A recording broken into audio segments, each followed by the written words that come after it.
เกิดสิแล้วเลยดำหน้านะยัง7อ่ะเมื่อยมาแต่เฮ็ดให้เฮ็ดหน้าเนาะผู้บ่าวก็บ่มาล้มผู้บ่าวก็บ่มาช่อยป่าใหม่ๆยกนะคะลม2เธอ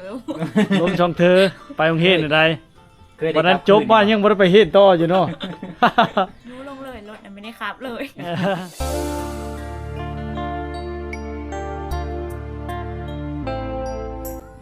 วันนี้ก็มาหาส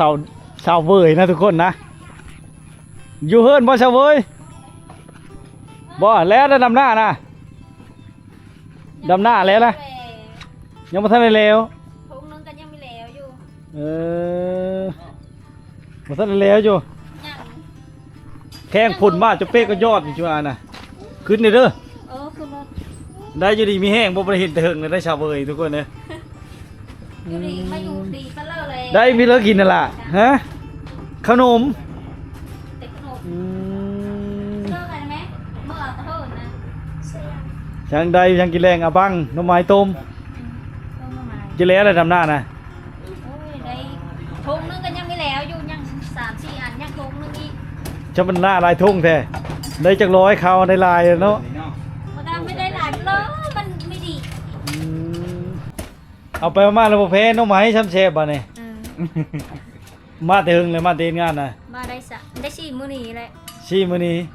มื้อเลิกเสมอน่ะ28ผู้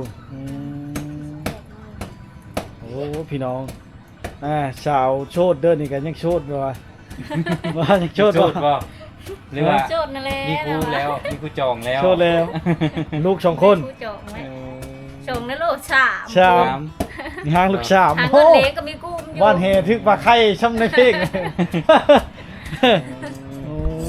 โอ้ลูกสาวว่าตำเจลน่ะตำยังน่ะได้ย้อนเนาะตำเจลเพลจะมาเป็นเนื้อคอเนื้อคู่สะดวกสบายพี่น้องได้กินเฮือกินแห้งรู้พร้อมมาบางค่ำนี่บ่น้องสาวแม่มาอันนั้นหน้าย่างแล้วมาแต่คุณเจอได้4 มื้อนี้แหละบ่แล้วมาแต่หน้าเลยมาบางค่ำนี้น้องไม้นะฮะมาแต่หน้าผู้น้องไม้ไผ่บ่ไม่ช่องไผ่อาหารหลักๆเนาะน้องไม้โหมีหอดป่าย่างเพิ่นเอามาแต่สิเดินน่ะเจ้านั้นไปหาน่ะจักป่าเขามาสิโลนี่นะป่าจนบ่เห็นเลยทุกคนได้ค่ำเลยมาฮอดเฮิรนผู้ชาวกะเอาฝนตกพอได้อยู่ได้กินเนาะบ้านเจ้าเนาะแม่กับมือพญานได้2-3 มื้อแล้วลูกไม่ได้แล้วก็เขามาช่วยยามื้อนี้ก็ยังบ่มื้ออยู่เชื่อชโลมบ่น่ะแม่นนอนมาล่ำเดี๋ยวเจ้านี่มีแต่ภาระนี่นะเนาะแต่ละเทื่อน่ะให้มาแต่ละเทื่อมีแต่บ่อีแม่บ่สบายมีแต่ภาระโอ้ยพี่น้อย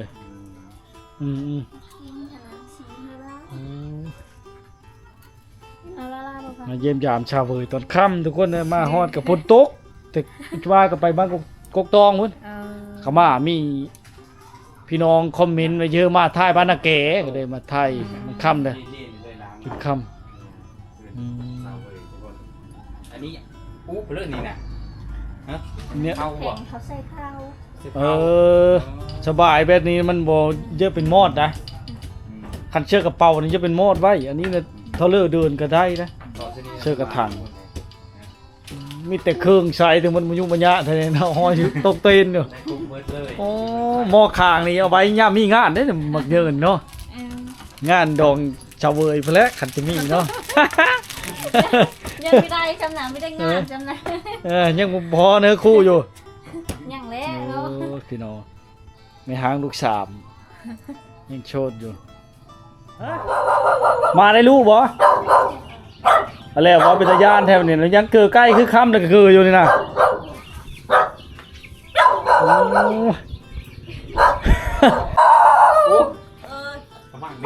บ่มันดูน่ะนกมื้อนี้ก็มาเยี่ยมยามถามข้าวน้องสาวนกพี่น้องอยู่บ้านนักแก่นะบ่ได้มาหึงเลยนะโดนแล้วบ่ได้มาเป็นปีแล้วจะมาเล่าโผป้าจักยังบ่ทันเอาบ่จนค่ำเลยทุกคนมาบ่เห็นช่วยมาบ่เห็นเลยย่ามันแล้วหมาเป็นปกติมันหาได้ลูกไม้บ่ได้ตัวได้2 ตัวได้2 ตัวจบแล้วจบปีนี้ได้เห็นเนาะเจ้าก็ไปเสียง มือเดือนเจ็ด อืม จบม .7 คือสิแล้วเลยดำหน้านะ ยังเจ็ดอัน ยัง7อันผู้โพสต์โทเพิ่นสิแล้วเนาะ เจ็ดอันใหญ่มัน ติดอันใหญ่อยู่บ่เออ ได้เพิ่นกินแรงใช่ หั่นข้าวปุ้น พันกระปุนโอ้ใครแน่นั่นน่ะเนาะ เมื่อยจะดำในดำหน้า พิเศษ เออ เท่าวันนี้เมื่อยขึ้นค่ำเลยเนาะ ค บ่ได้ไกลไปเลยบ่ไปหน้าเนี่ย ำไก่เต้ายุกไปนี่ ย่างไปรถไปนี่ฮอดป่ะ มันไม่ได้ทางรถมันอยู่เครื่องกลาง มันอยู่เครื่องกลางเอาสมมุติว่าหน้าเจ้าบ่ทันแล้วแล้วเขาแล้วก้อนนี้เลยจ้ะ เย็บออกมาเลยบ่ เดินขอน้องเขาอ้อ ขอนั่นเนาะ เออ แถวหน้าพี่น้องแถวชุมอ้ายเฉยเย็บบ่เลยนะหน้าชุมอ้ายบ่ได้ว่าจังได๋มันแล้วก็ไปแปลงเอาแล้วคันเข้าแล้วน้ำลังก็บ่เป็นหยังชุมอ้ายเฉย เนี่ยเขาใหม่ได้ พี่น้องกันสิเป็นหยัง มีได้พี่น้อง อ้อดูได้นี่สิว่าพื้นว่าหน้าเขาเย็บกูปีหน้าชุมอ้ายเฉย มีได้ฮอนวันหนา บ่เป็นหยังเก็ดละได้บ่ สัญญาณแห้งบ่ แห้งอยู่ ครับ เจ้าบ่มีเน็ตครับ ยังมันเสาร์กระเมิดมือขามเนี่ยออกมาหนายังไม่ได้เต็ม คันมีเน็ตบ่แล้วอ้ายเติมเฮาก็ได้เติมเฮาก็ได้ คันเน็ตรักเจ็ดมีเฉยเพราะว่าอ้ายใช้รักเจ็ดเด้น้องสาวเด้นั่งตั้งหั่นน้องสาวเมื่อยๆเพราะว่าสิมันยืนบ่ได้เด้เมื่อยมากมันมือแหละ แต่มา ได้ มืดๆแล้วเนาะ ได้จักคือบ่นี่น่ะ ได้อันใหญ่อันหนึ่งอัน ได้ ใหญ่ หลายคนบ่ดำน้องสาวจักคนในเฮิรนดำหน้า 3 คน 3คน หน้าสามอันอู้ความหน้าเหลว ตัวใหญ่บ่ ง่าย แม่นดำที่ป่ะจ้ะ ธรรมดา ธรรมดาได้ ปลายมือ ได้จักชอบ ที่ แต่ ป ละ ลาย ปี มือ เขา ได้ดำนะ ร้อยปลาย ร้อยป่าย ร้อยปลายก็ถือว่ากว้างเติบได้ กว้างเติบ น้ำไม่ได้โทมบ่ ทุกเลย เอ้าเกินซี่บ่จ้ะ มีไ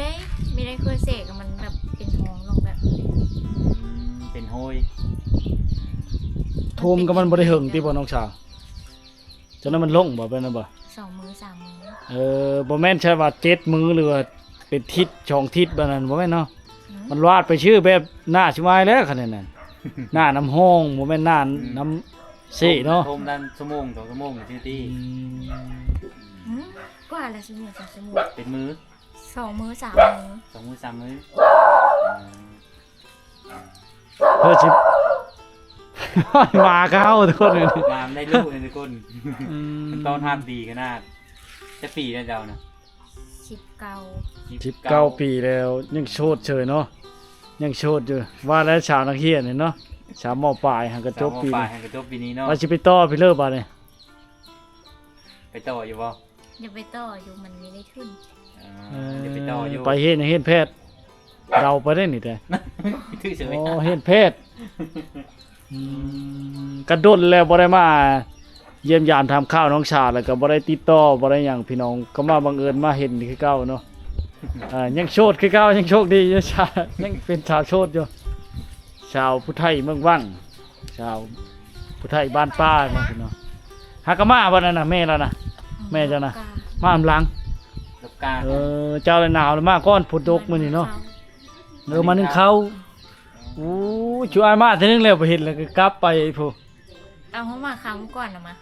ฮะ ประมาณนึงเขาเกือบเป็ดน้อยกับไก่น้อย อืมบ่ชูไอไปเห็นนางดวงหัน ดวงใจ ฉะนั้นสิเห็นกันอยู่ดอกมานี่นะก็เลยไปหันจอดรถหันเลยพอดีเห็นเขาเจ้ามาฮอดรถเลย รถ2 คันนะมา เลยนำไปพ้นมาเลยนะเลย เห็นอยู่ เลยถามเขาเจ้าว่าโอ้ยเราประทันมาแต่หน้าพอดี แล้วก็ไปเลยนะ เห็นอยู่ที่ตอนสมัยมาตะบิดเนี่ยดูไม่เห็น เห็นแต่รถ เห็นแต่รถแต่มาฮอดก่อนอยู่5:30เจ้ามาเนี่ย5:30 6:00แล้วเจ้ามาก็กำลังไม่เมยเนาะผู้ชาวก็ได้ ช่วงนี้เมยได้ดำให้ดำหน้าเนาะ มื้อแรงนะกินปั้นกระปุ้น พิเศษมือเดียว พิเศษมือเดียว ชื่อมันได้ชื่อเลยนะ ซื้ออยู่หา โอ้มันมีฮานในบ้านท่านนี่ป่ะ หานเวท ไปซื้ออยู่คุณแน่นอน แบบช่างเอาไว้ในนั้นเลย คุณเนาะ เขาจัดไปเฮ้อป่ะ ไม่ได้สั่งอะไรไปแล้วก็ซื้อแล้วก็น้ำมัน เขาโลไปเรียบร้อยบ่ ขอบคุณแฮง เอามาเอ็ดเอา ตลกก็ได้แต่ส่วนหลายอย่ามีเขามีสุเอ็ด อืมเอ็ดผัดช่วงยามหน้าเนี่ยมันก็ได้ขายดีเลยอาหารเราเนาะบุญบึ้นนะ ขนาดแล้วหนอมืดบ้านนี่ ชุบ ชื่ออยู่ ชุบอายมาเริ่มนะฮะแหละป๋อแต่ชุบอายก็ยังความ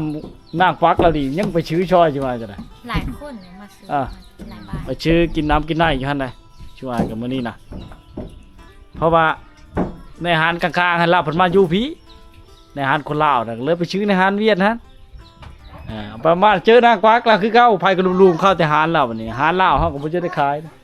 นั่นแหละมันว่าถึงดวงไผดวงมันเนาะการค้าขายเนาะอีกตามนะครับ คือมันยังมีเงินมาแต่คนเลย หืม บอลคนมาคนลงไปเวทอยู่คนนะ ขึ้นมาแต่เฮิงแต่เดินชี้บ่ ไม่ได้ลงไปเลยบอก บ่ว่าเดินชิปเนี่ยเขาปีนแผ่นแหละว่ามีบอลลงว่ะในเชโปนว่ะโอ้ยดีใจขนาดขันไปอยู่เมืองวังนี่ตลอดนะชนหลายอายไปทั้งหน้าโมนังกระปอไปทั้งเชฟบทอง ไม่ได้ชูมาแถวนี้ บ่ได้ชูมาเลยได้แต่ก็เลยบ่ได้มาเวลินเลยตั้งแต่มาหาชุมเจ้ามื้อเวยต้มไก่นะ มื้อนั้นแล้วก็บ่ได้มาเลยอายก็ว่าจะมาลิ้นน้ำชูน้องอยู่เลยก็แชทถามเลยน้องบ่สบายเลยก็เลยอยากให้น้องพักผ่อนเลยไปเลยบัดนี้น่ะไปบ้านนาโมผมไปท้ายนางคูนตอนนั้นน่ะ เขาไม่ได้ห้าวเฟสนั่นเลย นางคูนแล้วก็ไปท้ายนางชมพู่ฮะ นางชมพู่ฮะแล้วก็เลยบ่ได้ชูมาเลยสลายไปแถวนั้นแถวบ้านธาตุโค้งไปคุณบ้านน้ำโม แต่มื้อนี้น่ะฝนตกแห้งอะไรมาน่ะบ่ได้อัปเดตเลยเส้นทางนี่เปิ้นขนาด เขาบอกว่านี่ ลำบาก ธรรมดามื้อนี้นะ ฝนตกขนาดใด มันลิ่นซื่อ แต่ ๆสอ ละ ง มื้ สา อ มมือหลังมันแห้ง เราสมือล้างแห้งบ่ อยู่บ้านเนี่ย ก็ได้นั่นแหละบัดนี้เนาะได้น้ำได้ท่าแล้วกาว่าแล้วเนาะน้ำบ่แห้งปะเนาะ นี่แห้งดอกตก คิดว่า ตกคู่มือโอ้บัดตกก็ตกอะไรล่ะ มัน โทมแล้ว โทมข้าวเห่านะ ช่วงชาบชีมือนะบ่ช่วงชาบชีมือขึ้นหลังอ่ะ โทมมือหนึ่ง ตัวมื้อนึง โทมแล้วก็มันลง ไม่ตายติ ชักกระดับมันยังมีแต่ดอก อย่ามาตายพร้อม เฮิรนล่าวนี่เป็นเฮิรนดั้งเดิมได้พี่น้องเบิ่งเสาเฮิรนนี่เนาะตาว่ามันบ่ค่ำก็สิอัปเดตให้พี่น้องได้เบิ่งอยู่แต่ว่ามันค่ำแล้วบ่เห็นหุ่งอันนี้ก็ได้มาอยู่ดอกไผ่หาน้องสาวอยู่ดอกไผ่ทุกคนน่ะเห็นก็ได้กำลังเมย ย่ำให้ย่ำหน้าเนาะ ยำให้ยำหน้ากำลังเพ่กำลังเมยหน้าจะนี่กว้างลีของว่าในดำเป็นทิศอันนั้นทิศปลายป่ะยังบ่แล้วอยู่ ป่ายแล้วมั้ง11 มือ มีฮอด2ทิศเลย ชีวิตมือล่ะยังบ่แล้วอยู่ เอาอีก2-3มื้อก็ฮอด โทรศัพท์ก็บ่มีเน็ตทุกคนเลยสมอยอยู่ผู้สาวในชนบทในมีสัญญาณก็บ่มีค่าหมายเนาะถ้าบ่มีอินเทอร์เน็ต บ่มีเงินเน็ตบ่แม่นบ่มีอินเทอร์เน็ตบ่มีเงินเน็ตบ่มีความหมายมีสัญญาณก็ อยู่บ้านเจ้านะ ขีดหนึ่ง คิดหนึงดินในเสย ดินได้2 ขีดบางที ในเฮิรนเจ้านี่ได้ เอาละเก้าด้วยมันมีได้บ่ ลักเก้าอันนี้ได้ดึกก็ได้ เอา 10 โมง คือ ว่าง เขา ว่างมันแห้งๆก็มีบ่ในบ้านนี่นะเคยไปลิ้นบ่แบบว่างมันแห้งๆก็สัญญาณนี่ ได้นะ มีได้ แสดงว่าบ่แห้งมาแต่ไรแล้วสัญญาณนี่เนาะ แต่เก่าแล้วแห้งค่ะเขามาตั้งอยู่นี่มันมีแห้ง รักก็เลยอยู่หัน ลักเก้า รักเก้า พันบ่แห้งบ่ เป็นเริ่ม เก่าบ่แห้ง เอง มันเป็นในเลยเนาะจะเขาเฮ็ดเลยเนาะ เขาตั้งต่ำลักเก้าบ่ ลักเจ็ดลักเจ็ดนี่มีตื้มให้ เดี๋ยวเราจะตื่นเน็ต ทั้งแอปเลยตื้มทั้งแอปเลย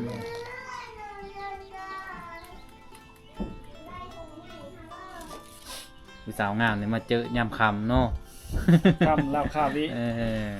ไปดำให้ดำหน้าตรงนี้เออ ได้บ่ผมบ้ามาดำหน้าซอยน่ะ น เมื่อยๆมาแต่เฮ็ดให้เฮ็ดหน้าเนาะผู้บ่าวก็บ่มาล้มผู้บ่าวก็บ่มาซอยโอ้ยน้องสาวเอ้ย ผู้ว่าจะมาเลยนี่มา หากก็เฮ็ดจบมปลายใหม่ๆ ฮะ ำไม่ได้ อย่า เปล่า อย่าไปเห็นเพศเนาะความหวังนะเนาะจะเขี่ยวทึนมันได้ชิเลอร์ไม่เขี่ยวทึนมัน อย่าไปเห็นแพทย์ ไผเด้สิมาชงเนาะชงดีกว่า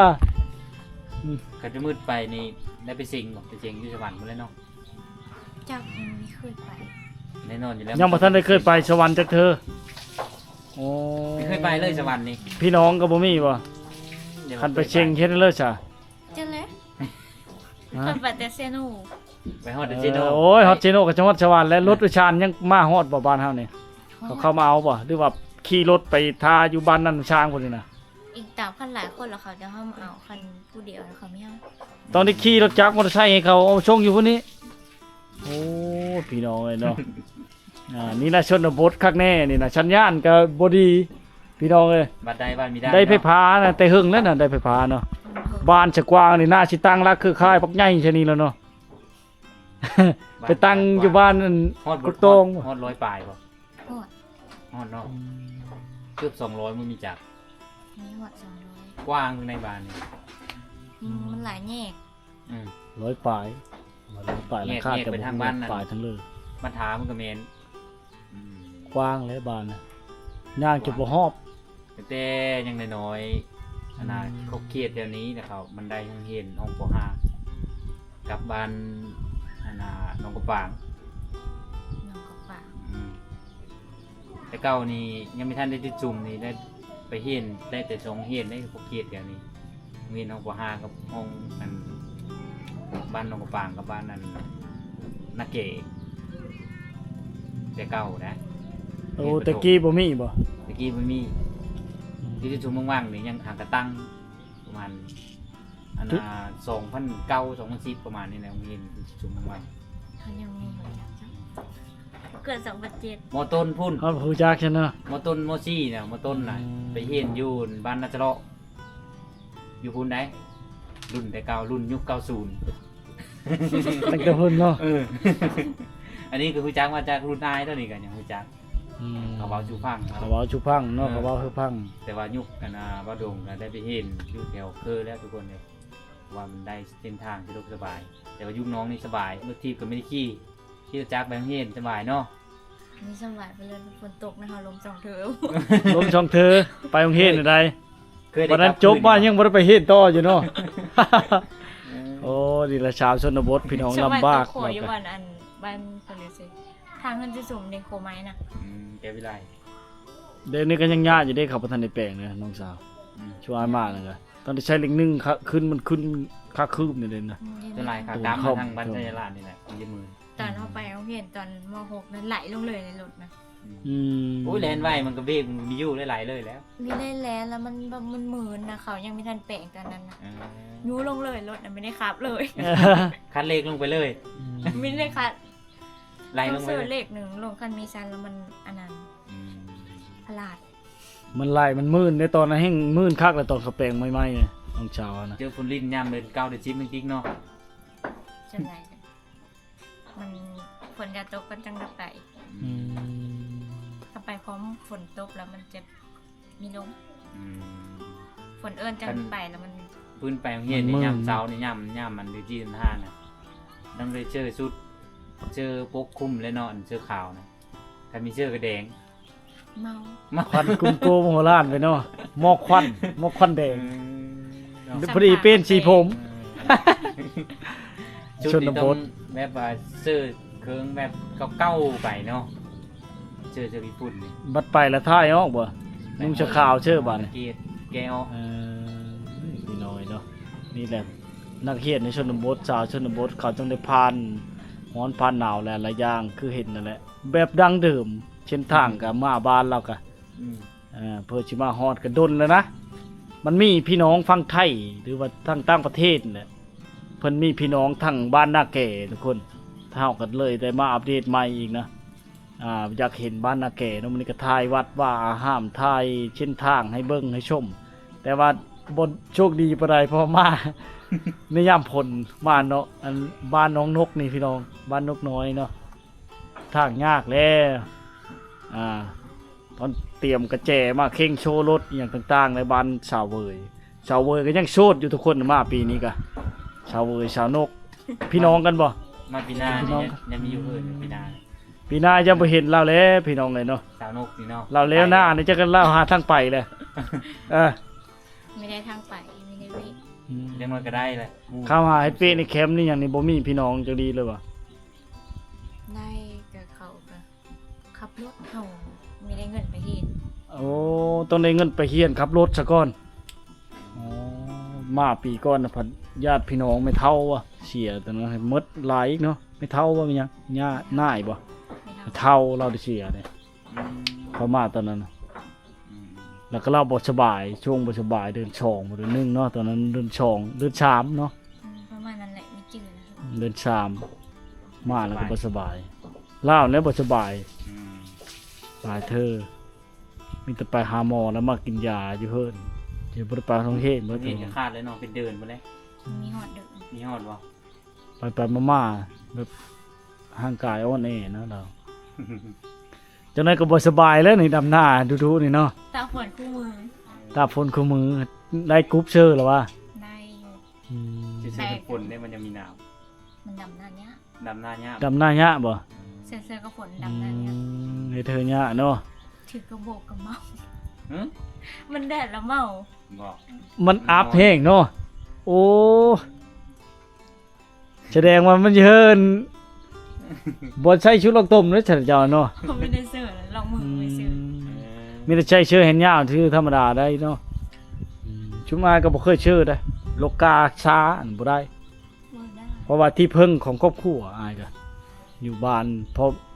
พ่อแม่น้องนุ่งหูข้าวว่าสิมื้อบ้านนี่โอ้ยดีใจขนาดอายสิได้มื้อบ้าน ตอน ลาง ต้น งาน นี่ไปตึกอยู่บ่จะลุง เขา เนี่ย เจ้าได้ไป มันเราจะลุงนาวทุกคนคันมาเยอะๆไปตึกอยู่บ่ ติดโยนยำปลาลงปลาลง ส่งปลาหื้นนั่นเด็กฝนตกหาที่นี่น่ะไปตึกอยู่บ่ โอ้เขาไปเสื้อกระจิบ หึ เสื้อกระจิบโตมันเป็นเวทอันโตมาขายนี่ อื ตัวยาว ม กระจิบ กระจิบแต่คอยเอิ้นโง่น่ะดึงเอาแล้วมันมันข้างเข้าข้างนั้นข้างนี้แล้วไปย่ออยู่ชนนั้นชนนี้ได้ แม่น แต่คอยเอิ้นโง่เลยก็เลยบ่ฮู้ว่าจิบ รัด ยัน รัด ว่า อยู่บนปลาหื้นเลยบ่ เสื้อแต่หัวนั้นมันก็เข้าเองมัน บ่ เอาเยอะเชื่อเด้เนาะ เสื้อเยอะ กุ้งกับข้าวปลากับข้าวเอ็นกับข้าวโง่เฮ้ยแต่ไปเข้าแล้วโง่รถ ย่อแต่ว่างกลางมาดินะครับเขาพอได้กินเนาะน้องชาวเนาะอายุก็กินกันดูเนาะน้องชาวก็ดูไปของเราเนี่ยเนาะดูหากินเนี่ย น้องไม้ได้ก็ไปหาอยู่บ่ ทำไมไปหาอยู่ ไปหาอยู่ แต่ไม่ได้ไปเลยน้ำท่วมมันอ่อนหลายแล้วไปซับอยู่นี่ก็ได้ ชับอยู่ก็คือเข้มหน้าแล้วก็ได้หาอยู่ก็กินสะดวกสบายอยู่ทุกคนเนาะก็บ่ว่าอะไรจะห้างทุกคนเนาะเล่ากับเมยมาแต่ดำให้ดำหน้าเฮาก็สัมภาษณ์คือว่าแหละเล่าก็ยังโสดอยากมาเที่ยวมาชมบ้านแล้วก็ต้องมาได้ดูแลงนะยามฝนนี่ก็บ่สะดวกสบายบ่เด้อย่านพี่น้องนั่นเนาะเดี๋ยวมาได้บ่ยามฝนนี่ก็มาได้แล้วเนาะยามจะอยู่เนาะ เบิ่งสไลเดอร์ มีสไลเดอร์ในการข้างเราย่านผู้บ่าวฮับบ่ได้พี่น้องเอ้ย ยันมา มากันเลยเพื่อชี อยู่เลย ทาง มาแล้วอยู่เลยมื้อบ่ได้เนาะเข้าแล้วบ่ย่อว่าอ้อแล้วอะไรขึ้นฮอดแล้วบาดนี่บัดอ้ออะไรขึ้นฮอดเข้ามาแล้วบ่ย่อพี่น้อยทางยะเนาะนี่แหละชาวชนบทมากอ่ะ